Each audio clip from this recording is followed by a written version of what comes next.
Good morning, JW.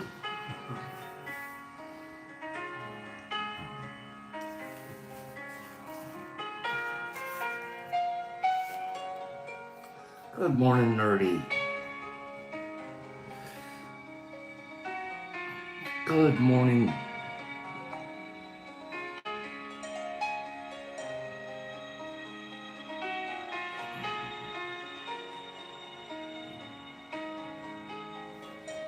Hello, Trent. Good morning. Mello, happy birthday, Mello. I'm sorry to hear about the struggles over there. I'm sorry, sincerely sorry. But happy birthday. Oh, JW, that's terrible. Sorry to hear. I'm off and on and being sick this week. Good morning. Derek Anderson, good morning. Good morning. No, I will. Towards the end of today, I will. Pop Shrooms will come out and sing you happy birthday. I wish I had a reggae version. Good morning, KD. Glad to see you. Pacers. The feeling's mutual, Mellow.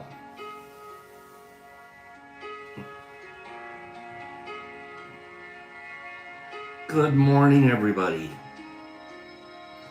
There's Sue Little. Oh, you're more than welcome, Mellow.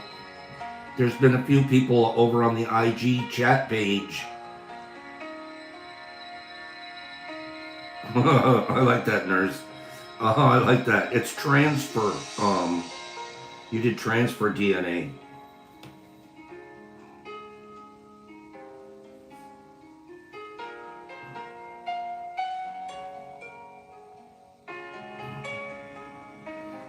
Good morning, everyone. Kitty Catzilla.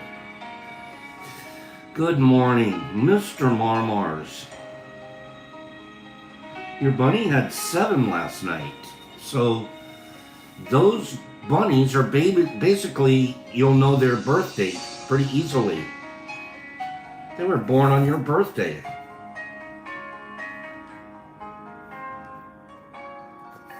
Depends on what time of night.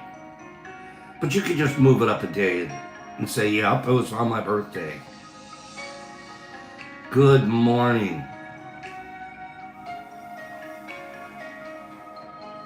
Good morning.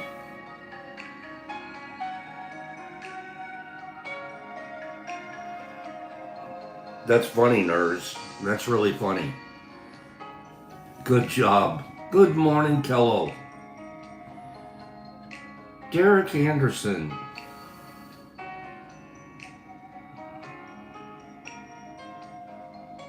Oh, go for it, KD. Killing it. Good job. Sammy P. We're going to learn a little bit this morning.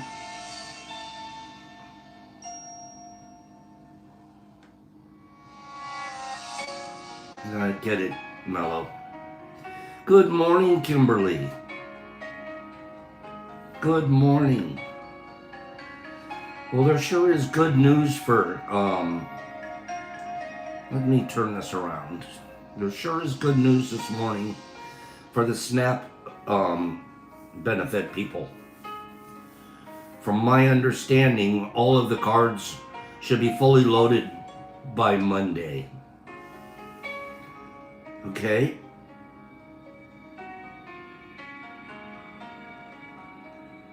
Oh, nurse, be careful there. You're going a little far. Be careful. I mean, after all, the guy did plead guilty. And after all, his DNA was found on the knife sheath. I mean, after all, his car was found driving by the house a number of times, etc., etc. Be careful.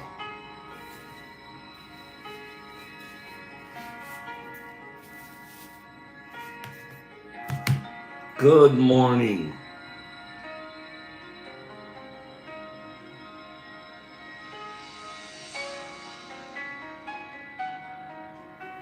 Good morning, Greenie. Good morning, Joe D's. Good morning to anybody I haven't said good morning to. Good morning, Greenie. For Mello's birthday, she wants you guys to all give Pops a thumbs up. That's sweet.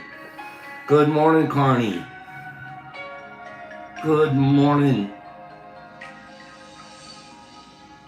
Dando.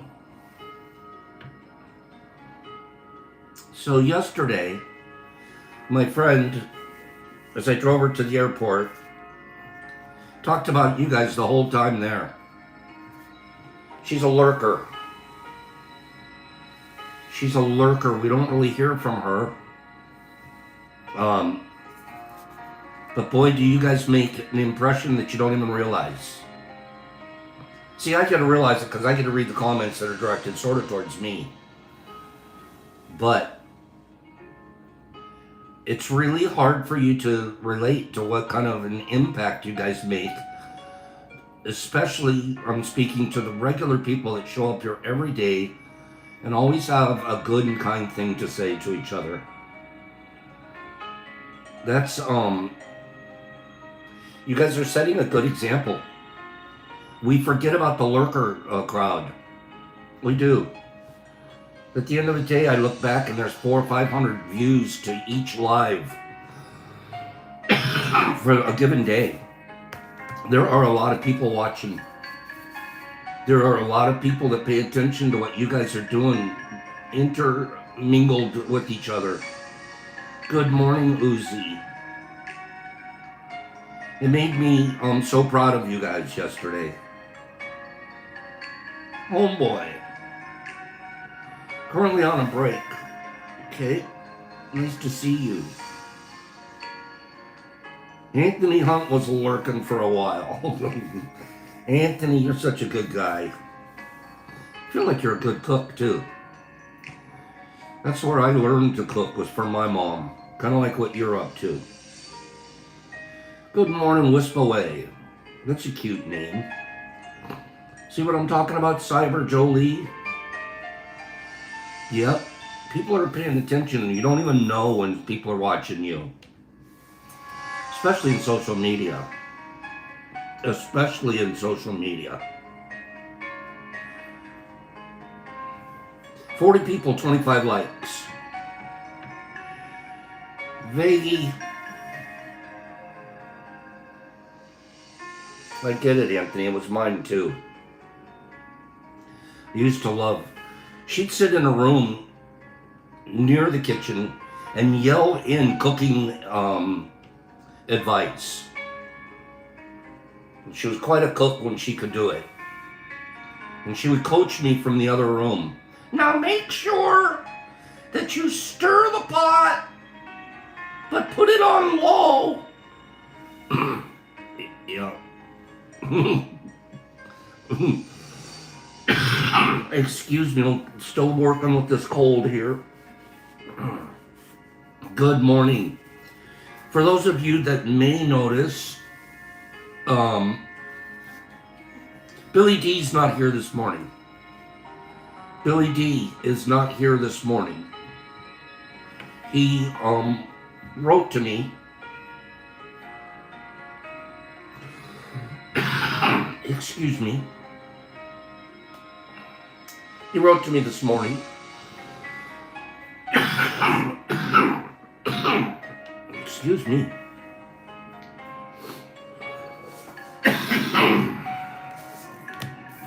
Actually, it was last night, but I read it this morning. It's like, I'm probably going to miss Friday. I'm in the hospital with a blood clot in my leg. Hopefully I can make it out of here tomorrow and not be stuck away from my dog and my tea family for any longer than necessary. Billy D, we're thinking about you. I sent up a prayer for you this morning. And I know that the group's going to be thinking about you too. And thanks for reaching out and letting us know. Billy's a good guy, you guys. 6 o'clock in the morning, he gets up every day. It's either he or Derek Anderson are typically the first people here. J.W. Owen got in this morning real quick.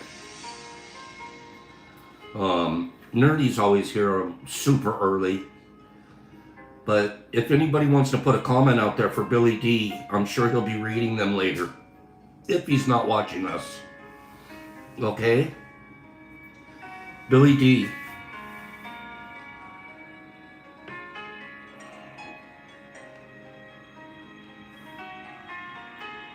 Mushmouth, why was the number 10 afraid? Tell us. Because 7, 8, 9? I think it's because 7, 8, 9. Because 9, 8, no, it's not 9, 8, 7. It's because 7, 8, 9.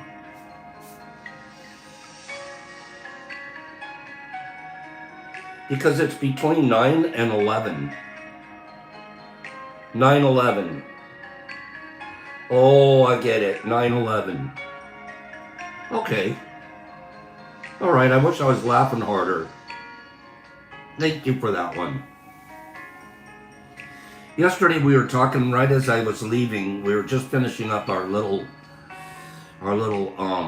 symposium on hate. Okay? And I didn't have a chance to read a few of the quotes that I had set aside. Give me 5 people that said, Pops, go ahead and finish up with your quotes about hate. And then we can move to our next subject. But that's only if 5 of you are interested. 5 out of 41, that means an 8 ball of you would be interested. Give me an 8 ball.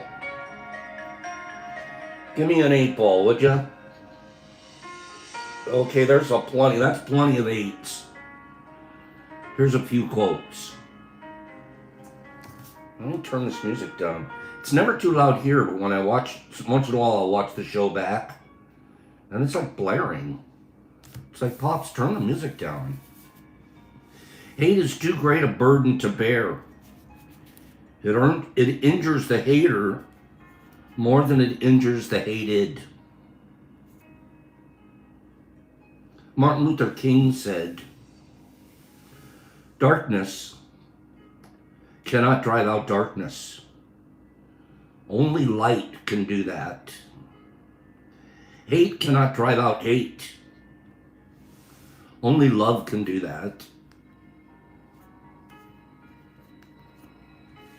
I'm still a big fan of Martin. Hate is heavy. Let it go. Hate brings much more damage to the hater than to the hated. Hate has caused a lot of problems in this world, but it has not solved one yet.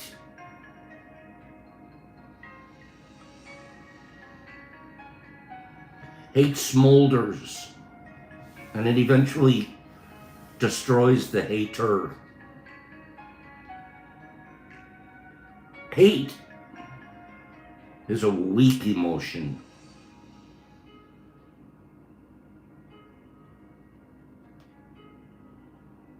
Love me or hate me, I'm still gonna shine. I like that. This one, Kim, you're gonna like this. Kim and I like this one. In a sea of hate, be a ripple of love. Be a ripple of love. I love that one right there.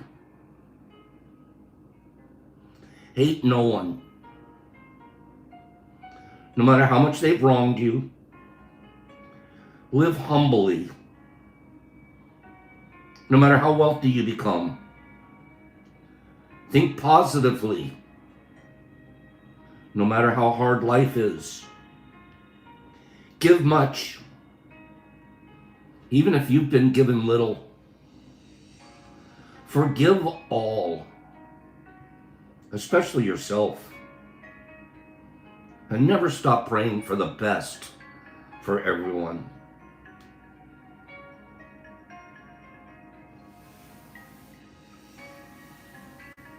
Much love. Be humble and be kind.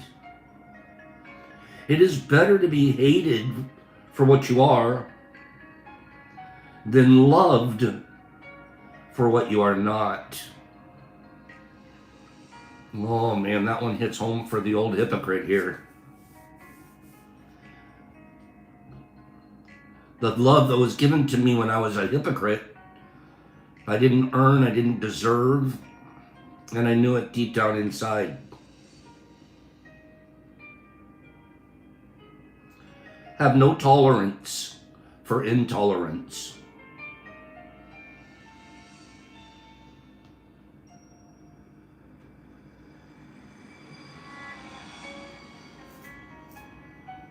I don't hate you. I just lost respect for you.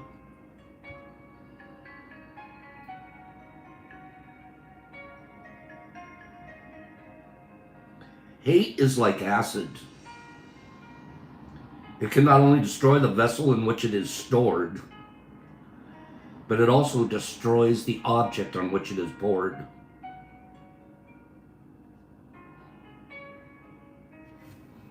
What is this? Sue says, and Sue, I agree. The way we make people feel is what they will remember. They're not going to remember the color of my Porsche. They're not going to remember the ride on my yacht.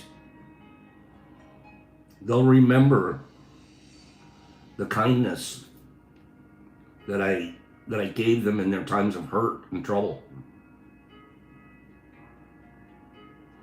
That's a good one too, Greenie. And I'm going to finish up my hate quotes for this morning by saying self-hatred. Self-hatred is worse than loneliness. Did Billy make it this morning? Wait a minute. Billy, we've been talking about you.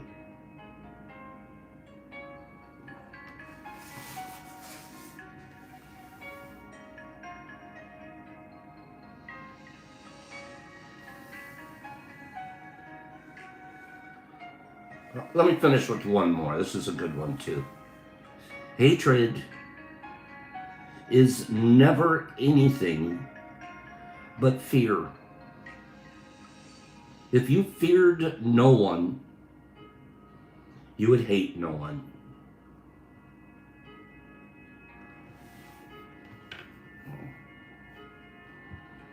I surround myself with quotes like these. I read them to myself. I read them all the time. Billy, we're so glad. Is Billy here? I didn't see Bill. Where's Billy? I'm scrolling backwards. Where is Billy?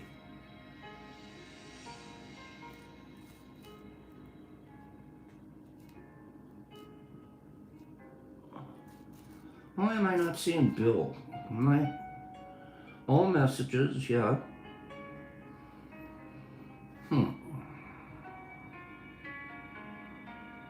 I see. Okay, he's not here. Okay. I'm scrolling backwards going, where's Billy? Billy's not feeling good. Billy's in the hospital with a leg clot situation, but he sends us everybody his warmest regards. Okay.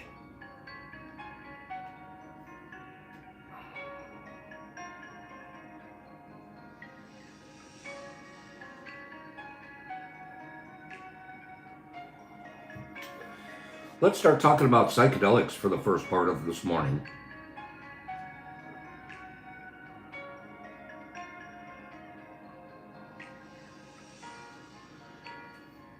Legends.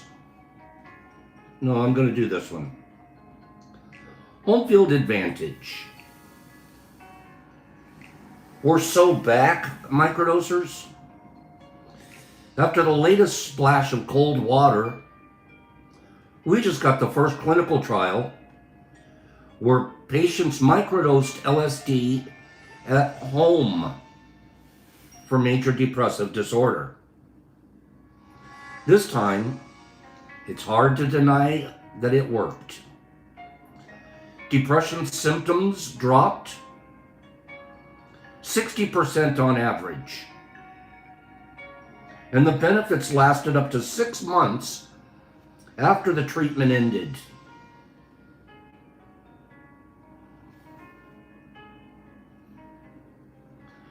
The New Zealand pilot study had 19 participants take 5 to 15 micrograms of LSD, which is about a tenth of a full dose, sublingually, twice weekly for 8 weeks.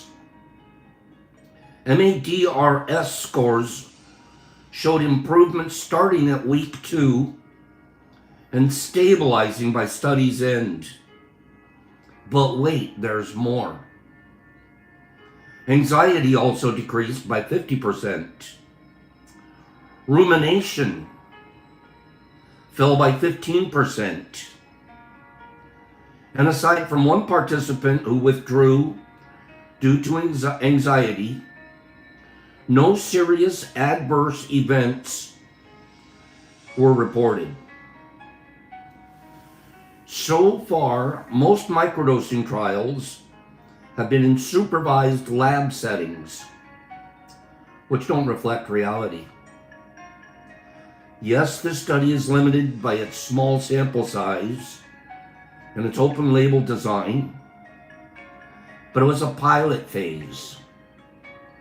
It was, will we see a difference when we give a test at home versus testing in a clinical environment? A larger triple-blind placebo-controlled trial is already waiting. They're already recruiting for it in New Zealand. That's when we'll find out whether these micro effects are real or if expectations are doing the macro lifting. Consumer bias. So check this out.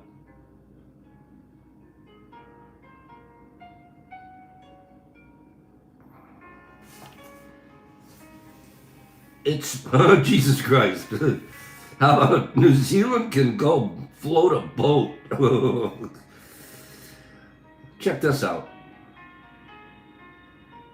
Funny how even the staunchest atheists start asking big questions when mortality shows up. That is why end-of-life psychedelic care requires a different skill set. Spirituality stops being optional. It becomes central to the work.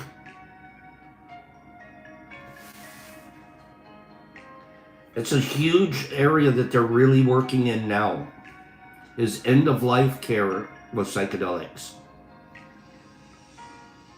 And people that have a lot of trepidation and anxiety and worry over their life ending.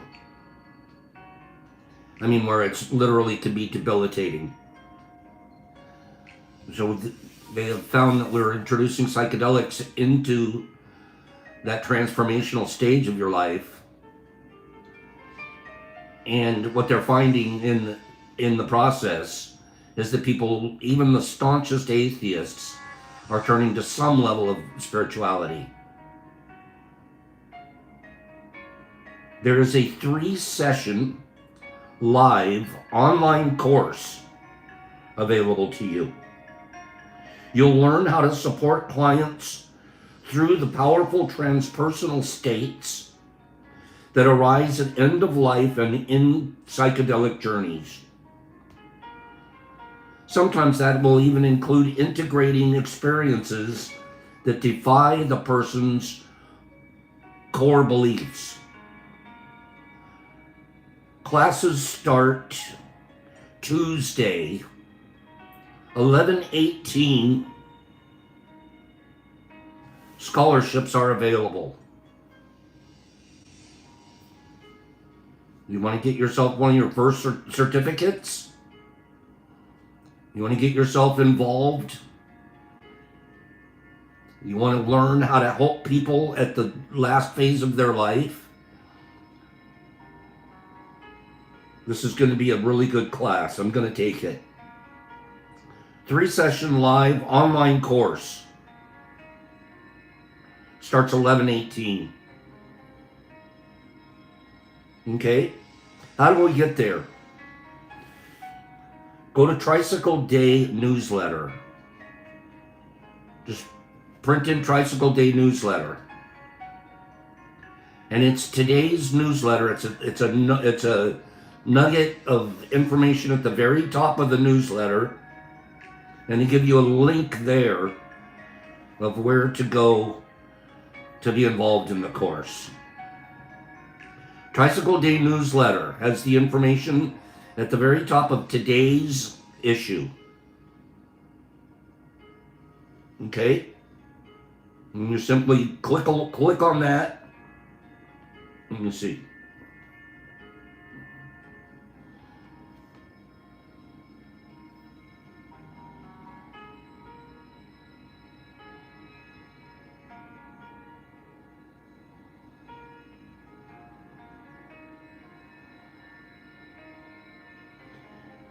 In this 3-session online and interactive course, Reverend Linda Elaine Carre, clinical chaplain and integration therapist, will share concepts, examples, and approaches that will enrich a practitioner's holistic support of their clients, preparation, and integration.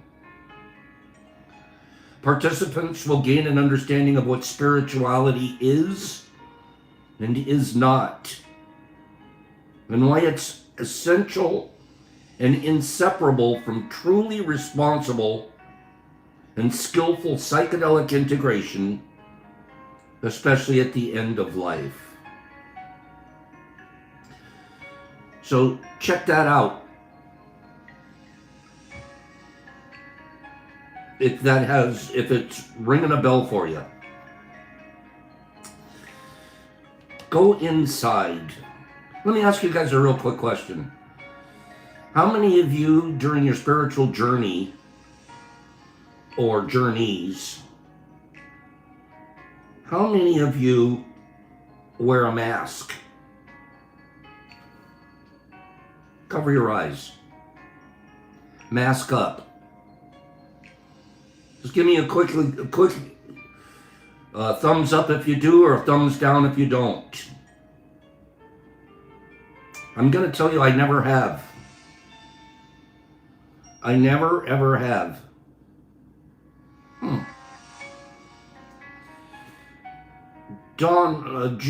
Mark Z has. Must Love likes their eyes covered. Calico a couple of times. HB, yes. Sammy P, I usually find a couch. I agree. And I might close my eyes, but I never have masked up. Looks like a lot of you have, including Jesus Christ. He masks the other head. Thanks for that, Jesus. Okay? Nerdy covers his eyes when he has intent. I get that one. Versus you're just cruising with the social group. Kimberly, I'm in the thumbs down category. Okay? Go inside. HP just pulls down his beanie. Interesting. So let's talk about that for a quick second. The most common rationale for eye masks is that they redirect attention from the external to the internal. As John Moose explains, when we shut down our senses that dominate how we process the material world, we allow our minds to connect to regions of the brain in novel ways. deepening our experience of our subconscious. Wallace Murray argues the eye mask is essential because it turns awareness inward, it quiets external distractions, and it allows the psyche's own imagery and emotions to surface. Falcon Stephen frames it as a matter of intentionality. Nerd. This tool helps you to focus and provide a spotlight on oneself, while open-eyed exploration brings a lot of external stimuli, which can be a diversion from doing inner work. Ben Askins puts it more colorfully. Eye masks silence the circus. Close the eyes, drop the story, and watch the ego dissolve like cotton candy in a monsoon. That's pretty cool. Watch it dissolve like cotton candy in a monsoon. Follow the science. Beyond anecdotal support, there's research backing the use of eye masks in therapeutic settings. Jody Nudelman points to evidence that reducing external stimuli enhances introspection, citing research from Robin Carhart Harris. She elaborates that psychedelics increase neural entropy, especially when visual input is minimized. Bradley Cook highlights the therapeutic benefits of psychedelics have been established in clinical studies in which an eye mask and headphones are worn by the participants. Amy Brooke echoes this point, explaining that eye masks are preferred in clinical and structured settings because they support better therapeutic results. Jonathan Schechter offers a practical observation. It only takes one attempt at meditation to discover how much of our awareness is consumed by visual stimuli. So if the goal is a therapeutic session, minimizing external visual input is key. This is good. This is all good news for me. I'm going to have to try them. I've never masked. Definitely close your eyes. But I think there's a difference between closed eyes and masked eyes. Both have their place. While some practitioners were adamant about eye shades, others were more flexible. Kim's favorite lady, Summer McCool, breaks it down into stages of the journey. Eyes closed cultivate surrender and self-trust. Eyes open help ground and embody what was revealed, allowing the medicine's teaching to be lived, not just seen.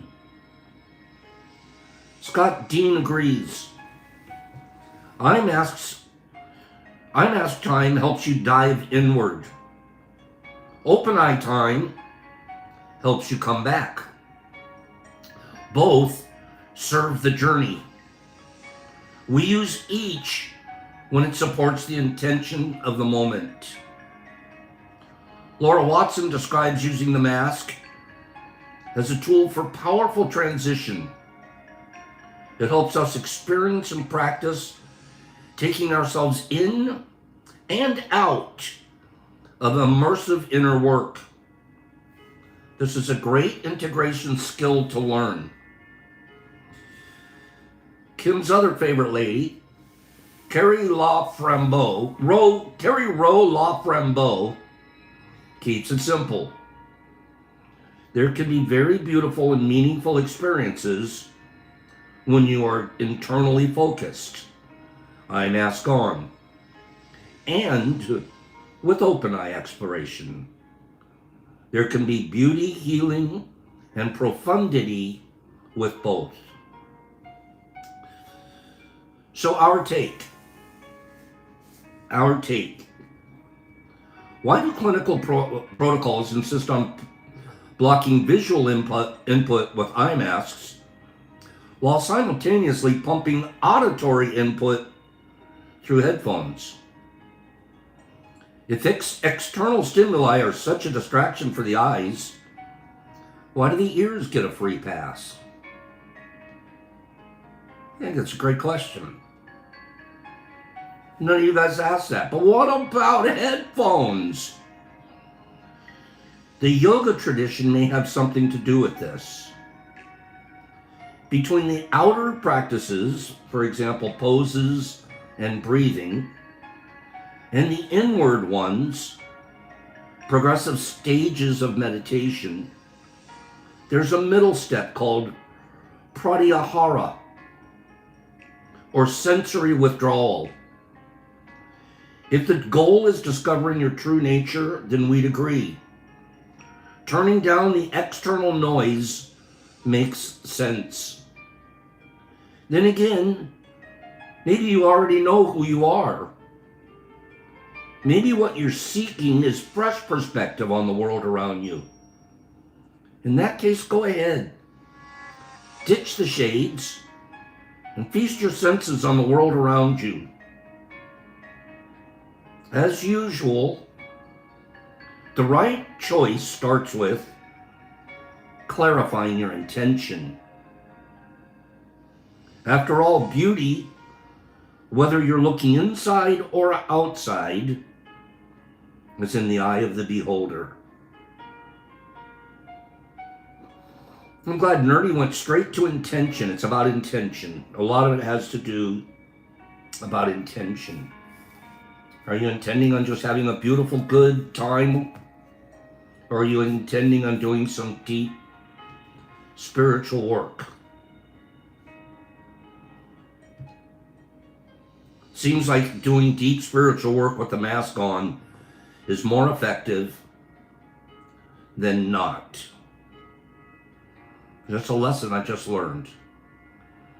My next intentional situation, I am going to wear the mask and see where we go.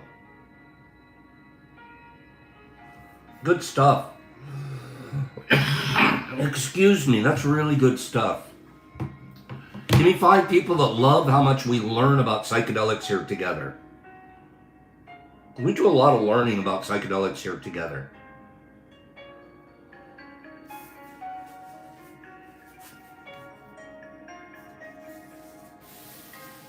You don't think about it too much, do we, Nerdy? What about at the next Mush Fest? Got to bring 48 masks. When the cop knocks on the door and everybody comes to the door with masks on, what's going on in there? Maybe the guy that answers the door can take his mask off. I'm going to suggest the guy that answers the door takes his mask off. That should be the guide. Okay? 48 masks. Offer them some kind of Kool-Aid. Yeah, sir. And the onesies. We're all wearing our onesies and our masks. Okay? Oh, gosh. Of course, one person should be sober the whole time as our, at least one guide out there. He's the official door answerer guy. Do any of you get defensive about things? I love that. Offer him some Kool-Aid. We can't find the door. How do you get out of here?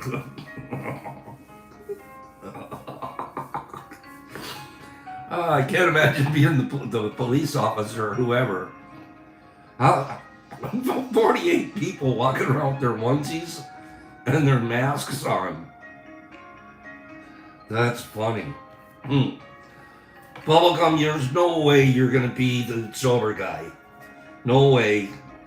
You are well known for showing us tolerance issues, might I say. How much of this can we take? I don't know. Watch Kelly. Okay?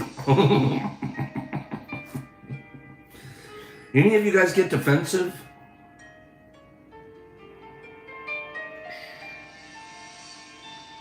Do any of you guys get defensive? Oh yeah. Thank you, nurse. I've actually been taking it. But it's a kind of a chest cold right now because of the conditions here. Defensiveness. I try to catch it real quick too, Sue. Let's talk about it for a moment this morning. Defensiveness.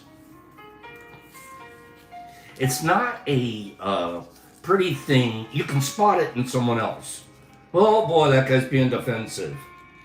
Oh, look at that. He's defensive. You can spot it in other people. But you usually don't spot it in yourself right away. You don't go, oh, I'm getting defensive on me, here I go. It comes on you.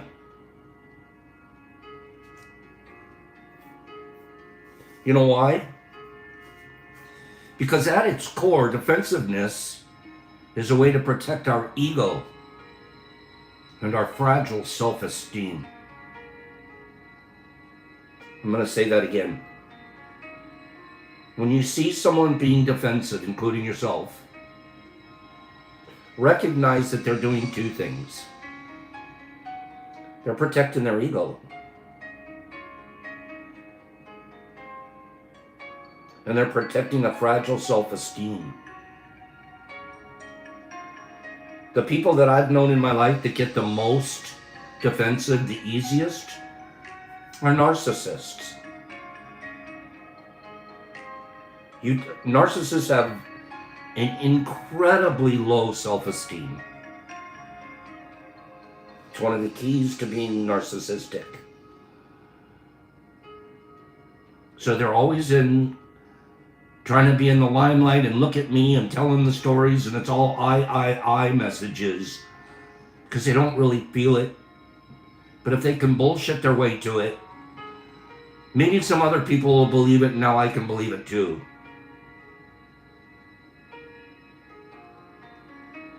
Defensiveness.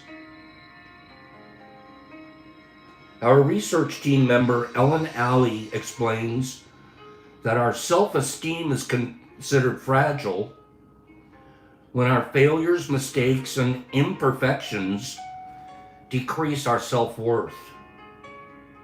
In our work, the opposite of a fragile self-esteem is grounded confidence. With grounded confidence, we accept our imperfections, and they don't diminish our self-worth. I've gotten really good at this, you guys. Not the defensive part, but grounded self-confidence. It's like, I know I'm being impeccable, or at least to the best of my ability today, because I'm going to practice the fourth step of doing my best. If I know I'm being impeccable, it gives me the highest level of confidence. It doesn't matter what the world does, says, or is. What matters is that I behave impeccably. When I know I'm behaving impeccably, you cannot touch my ego. My ego's shoved to the side. I'm just looking at myself going, you know what, I'm kind of proud of you, old guy. You're doing it a lot different now than you used to. Grounded self-confidence. You can't tell me I'm something that I know I'm not. Especially this coming from a guy that used to do everything for a score from you. It's all I cared about was what your score for me was. Now, not so much. Not so much. Now it's, what's my own personal score? Why do I do the things I do? Why do I show up to tea every day and try to have a message for people? Because it increases my self-worth. I build on that platform of self-worth as often as I can. Why do I treat people kinder now than I ever have before? Because it makes my self-worth grow. I feel better about myself.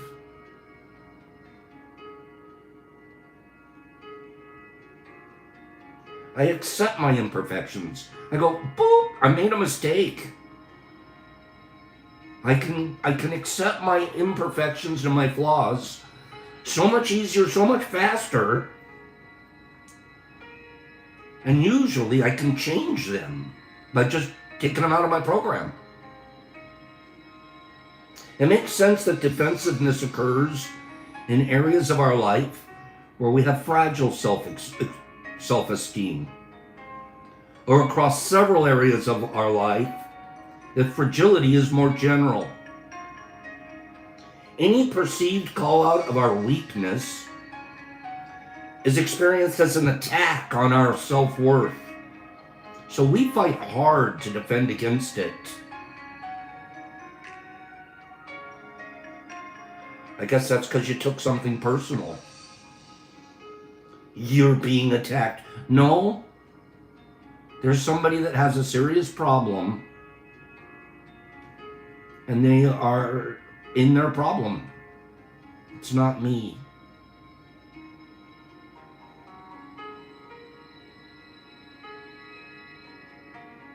A good friend of mine wrote to me yesterday. She said, I'm working on hate. She showed me a meme of a political figure.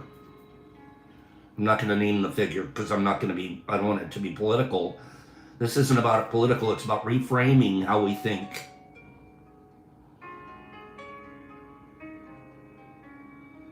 She goes, I got to tell you, as hard as I'm working on not hating, this guy I just can't get over. I hate this guy. I have to admit it. I'm working on it, but I hate this guy. And I look back and I go, to myself. I go, I used to too. Same guy. I used to hate him. Sincerely. I'd spend time telling people about why I hated him. This political figure. And you know what I found myself writing back to this person?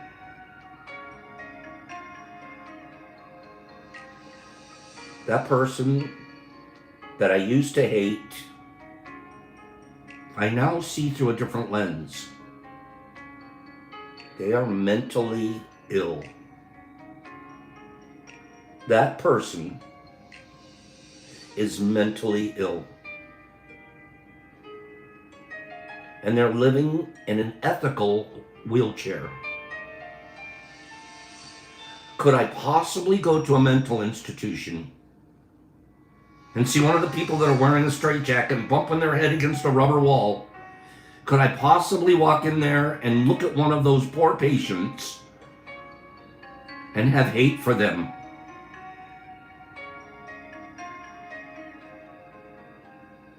All I know about them is what they're exhibiting.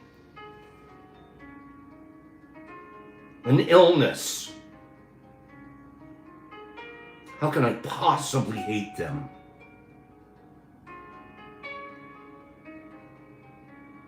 I have compassion for them now instead. The same individual that I used to hate, I don't hate. I don't feel sorry for him because that would make me better. I have compassion for him. That could be me. There, but for the grace of God go I. I could be in a mental, emotional straitjacket too.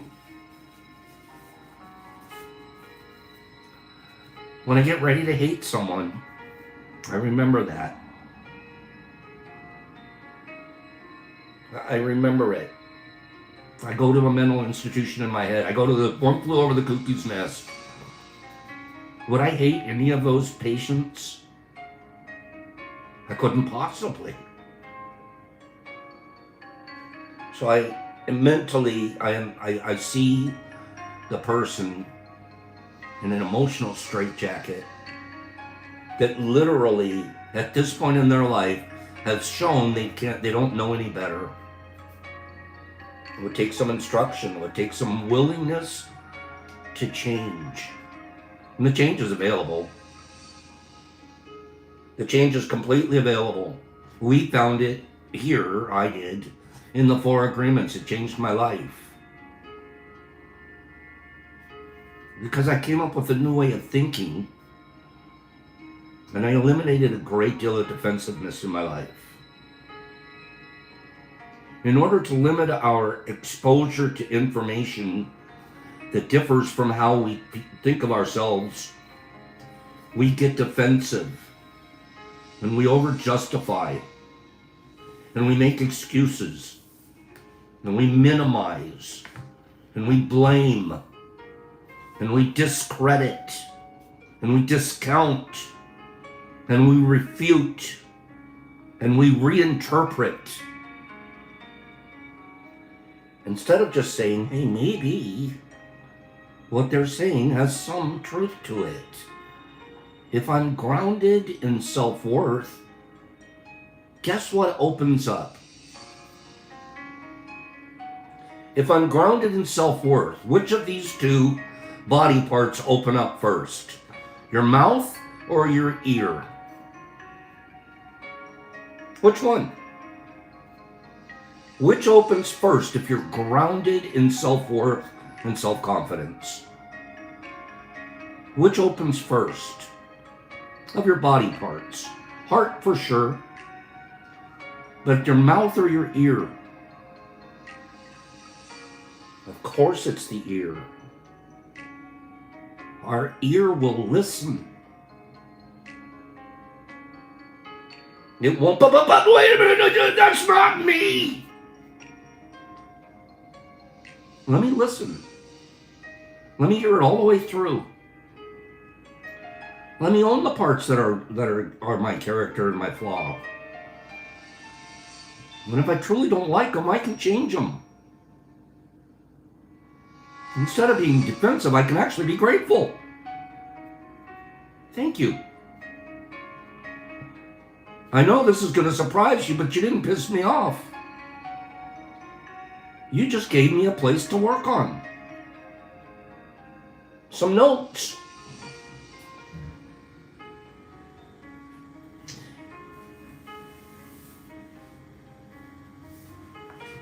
In our Dare to Lead training, we work with participants to figure out what defensiveness looks like to them, what it feels like, and whether there are some situations that are more likely to trigger it than others. For most of us, there are. Start talking about what lousy mushrooms I grow. Will I get defensive? Maybe. No, not anymore. Not so much anymore. But you pick those areas where somebody stored up their pride.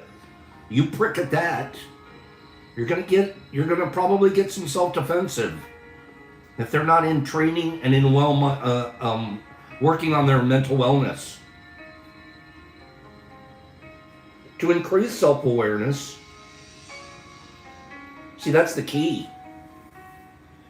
Being self-aware. Man, I feel the defensive bug coming. Here it comes. I can feel it coming nowadays. Before it would just snap, boom, there it is. How dare you say that to me?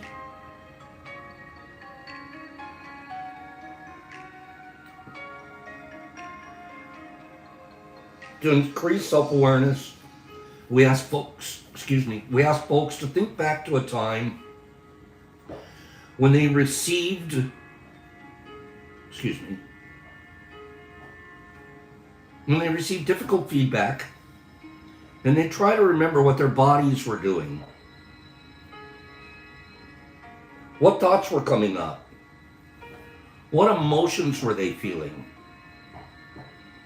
The vast majority, I agree with you, Nerdy, the vast majority of people struggle to remember the exact thoughts and feelings, which makes sense, given that many of us go into fight or flight mode in these situations.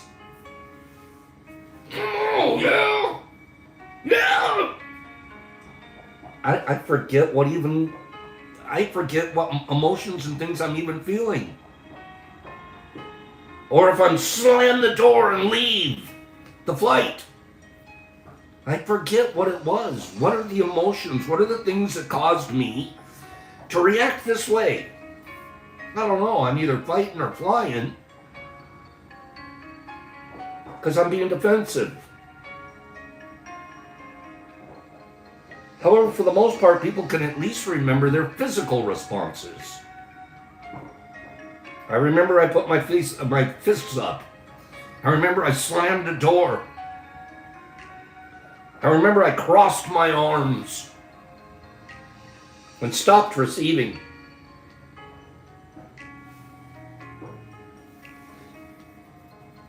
Folding their arms over their chest, shoving their hands into their pockets, getting tunnel vision, feeling their heart race, looking down,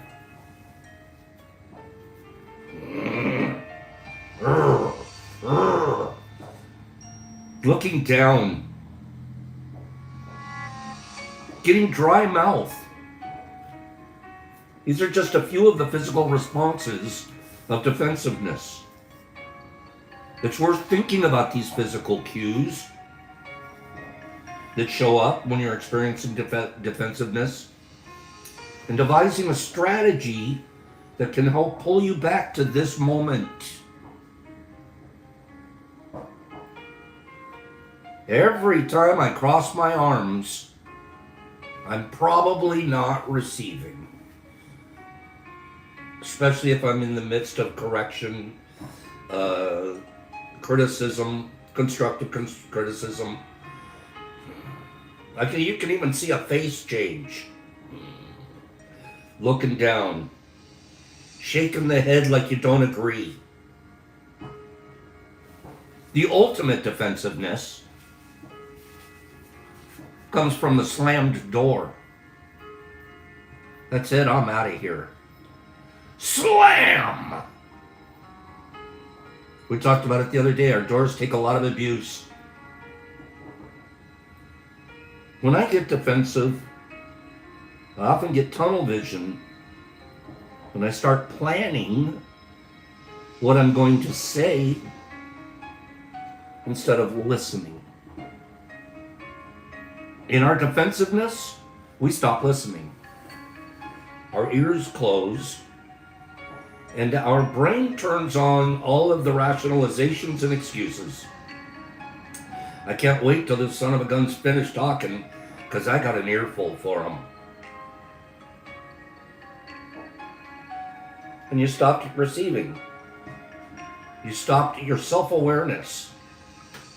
And you slipped into your ego. When you're exhibiting fragile self-esteem. I found some ways to disarm my defensiveness. My number one way is to practice the second agreement. 100%. I am not going to take any of this personal. Ooh, that one stung. It hit somewhere. I'm not taking it. I'm not going to receive it. Oh, God, man.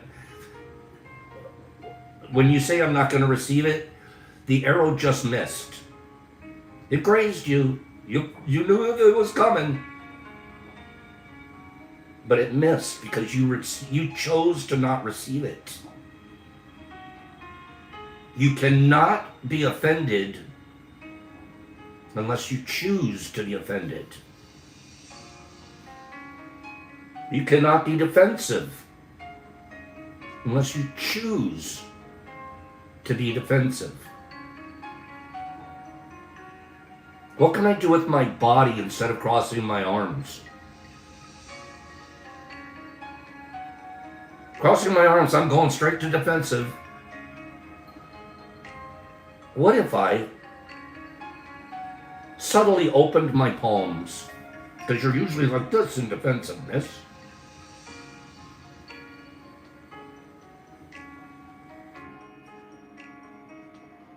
I open my hands.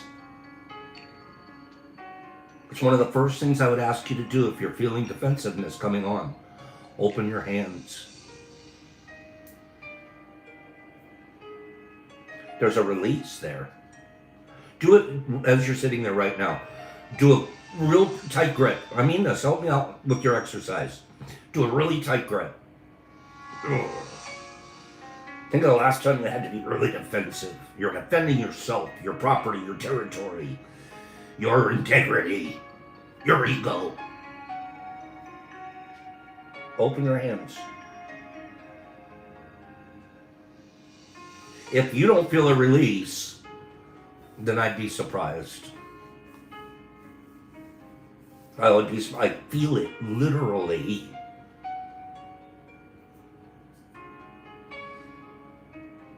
And that's a microcosm of what we can do. Did anybody do that?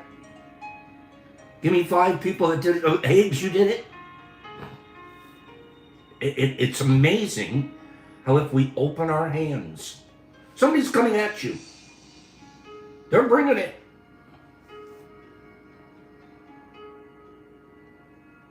That's why every statue of a saint you see, they have open hands. Saints are never sitting around. The statue's never like this.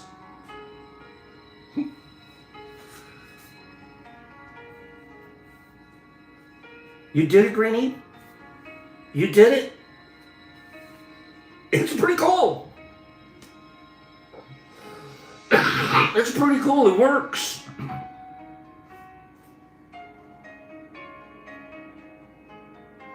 And we're not even being defensive right now. We just know, man, my energy does this or my energy does this.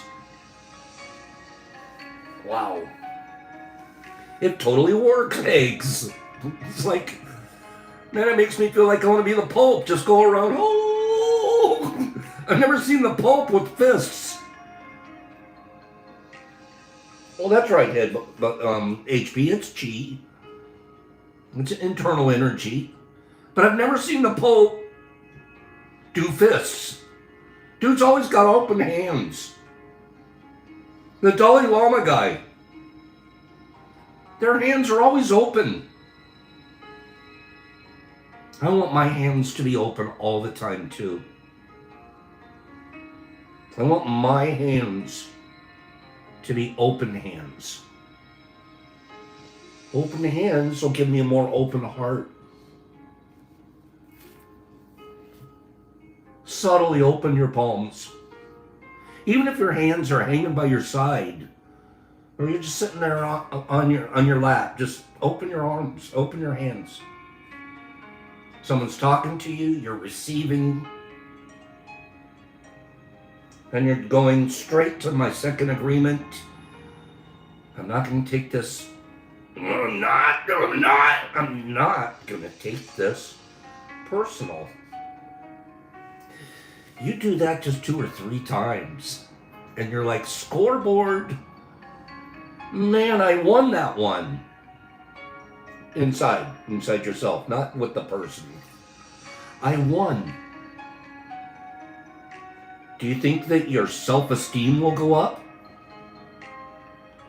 Do you think your self-esteem will go up? Give me 3 or 4 or 5 people.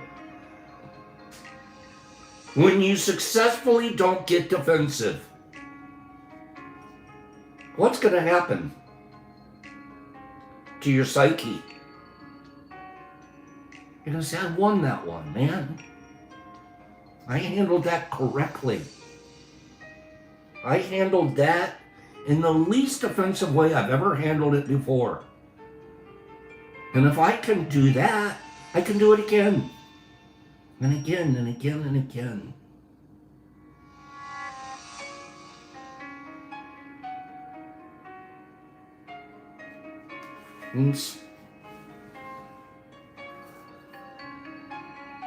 Often ask, hey, I'm sorry. Can you say that to me again? Whatever it is that they're attacking you with. An appropriate response is, I'm sorry. Can you say that again? I'm trying to understand what you're saying. I want to understand.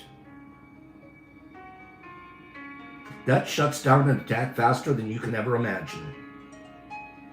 Because they just want you to get defensive so they can keep attacking. I goes, whoa, let me think about this. I'm sorry. And you're not even sorry for what they're saying to you. You're sorry because you don't understand. I'm trying to understand.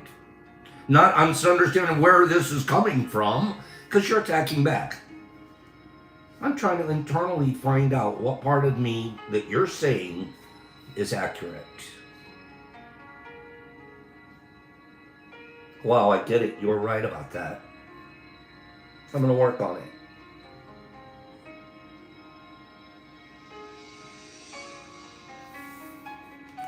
Final thought for today. Take a time out. Don't slam a door. Take a time out. Time out doesn't mean that's it. I need some space to myself so I can think of, and then slam the door and get in the car and screech away. That's the ultimate defensiveness.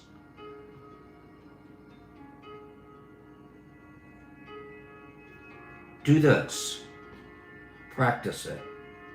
Practice it in your relationships at home, especially.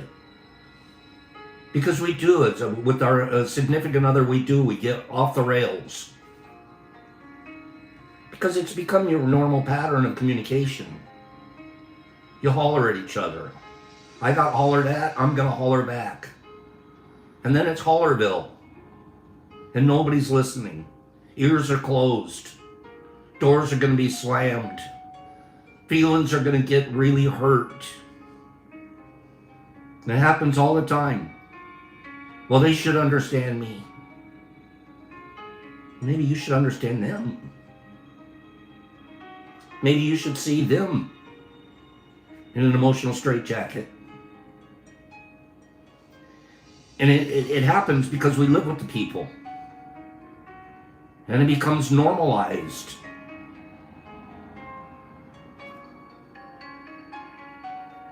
Think of this. I've never once regretted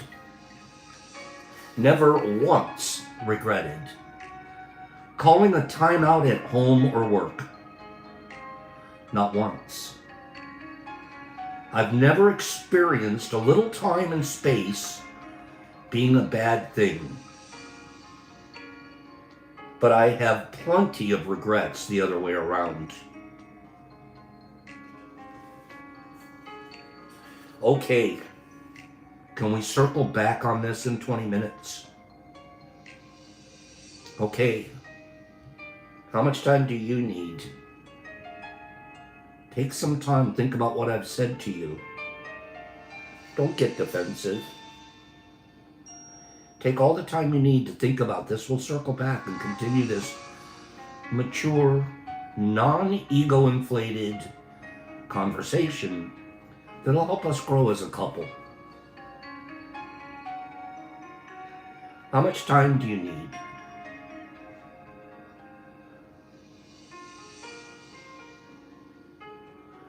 Knowing that you're coming back to finish a discussion is very reassuring. And notice the word I said there was a discussion.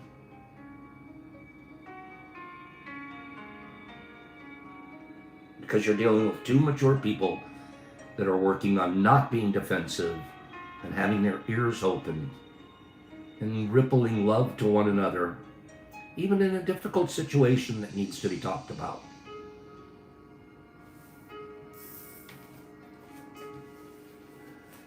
I'm not sure, let me close it with this.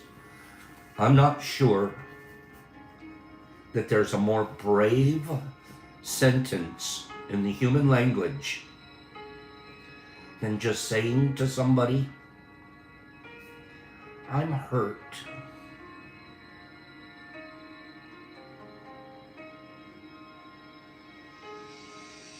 I'm not defensive. I'm not mad at you for talking to me like that or saying, bringing these things up. I'm hurt. That's pure bravery, because we don't do that. We hurt back instead. We have our guns loaded and our ears closed and we're ready to shoot right back. Instead of, you know what? I have to admit I'm hurt. I need some time. I can work on this.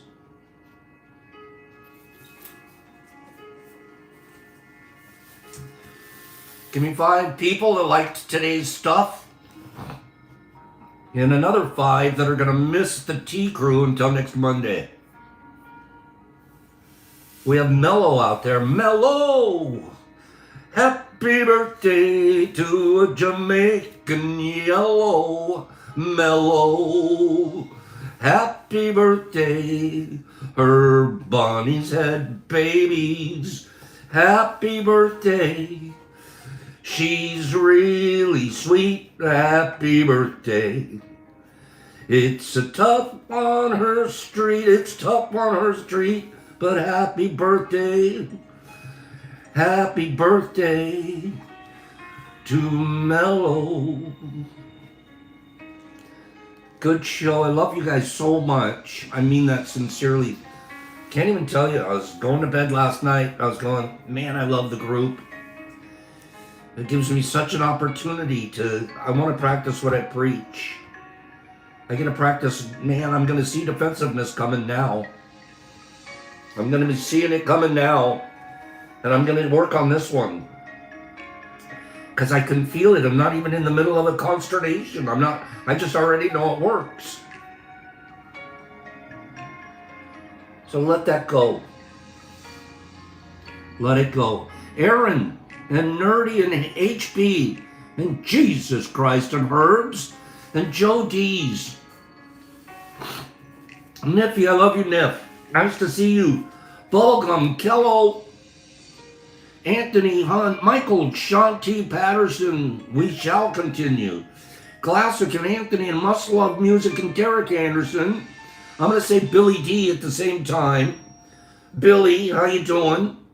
Nippy and Cyber Jolie, Little Banana, Sammy P, Shroom Digger, Clean Grow. Good morning, Cleety. Two little bananas, Nerdy, Aaron, HB, Joe D's, Aaron, Streety. There's my guy, big old streetster. Thank you, Higgs. I love you. Calico Meow Kitty, thank you. Nippy, happy birthday, Mellow. Jesus Christ and Classic and HP. And Higgs. An Exception. Happy birthday, Mellow. Derek Anderson, J.W. Owen. Nipper and Joe D's. Sue Little, Nerdy. Calico Kitty Clean Grow. Sammy P. Aaron. Herbie Von Werby Cabroken Furby Kabop. Exception. Good morning, exceptionally exceptional. Little Banana, what are you doing? Why are you getting deleted? Derek Anderson, Cyber Jolie, Jesus Christ, Classic Higgs, snapping on the old Hagster. Sandman, good morning, Sandy. HP and Mr. Phillips and Street and Cleany. And Little Banana, we're gonna keep deleting things that aren't positive and kind. I'm not sure what you're saying, but my moderators are catching you. Trenty the Trenty Trenterson. Michael Shanti Patterson Shroom Ditter. Nippy and Kimberly. International Kindness Ambassadors Treaty. Sue. Nerdy. Notorious Skate. Nippy. Aaron. Calico Kitty. Kim. Kim, isn't this a good one? Whoa! Anthony Hunt. Bubblegum. Notorious. Kitty Cat Meowzilla. Sammy P. Emily Hams. Thank you. J.W. Owen. Pidgey Page. Jesus Christ in Australia. Wazzy, there he is. He's the Great Waz. Joe D's Nipper Mama. Exception. Derek Anderson. Nippy Joe. Herb. Jesus. Kitty Cat. HP. Joe D's. Pop. Peace. Love. Kindness. 4 things. Don't be impeccable. Your word and your action. Don't take things personal. It's hard to be defensive if you're practicing the second agreement. 3rd, don't make assumptions. It's never about you. And 4th, do your best. Today is a new day to do your best. Don't measure it against yesterday, and tomorrow you don't even have, so who cares? Today, do your best. Pops, peace, love, kindness. I can't wait to see you guys next Monday. Pops out.